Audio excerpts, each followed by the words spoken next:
ఈరోజు tomato bath చేస్తున్నాడు మా ఆయన.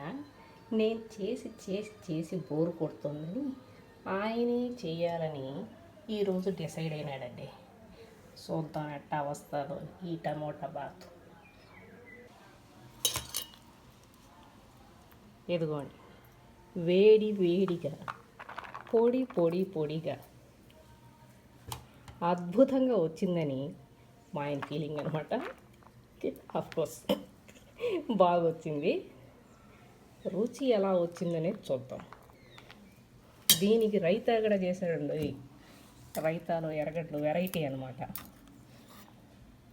మనం అన్నీ చిన్న చిన్నగా కోసుకుంటాం, కొంచెం డిఫరెంట్గా పొడుగు పొడుగుగా కోసుకొని ఇలాగే చేస్తారు రైతాని అని చెప్తాడు. ఇది ఒక వెరైటీ, రొటీన్కి భిన్నంగా చేసుకోవడం అన్నమాట. ఇప్పుడు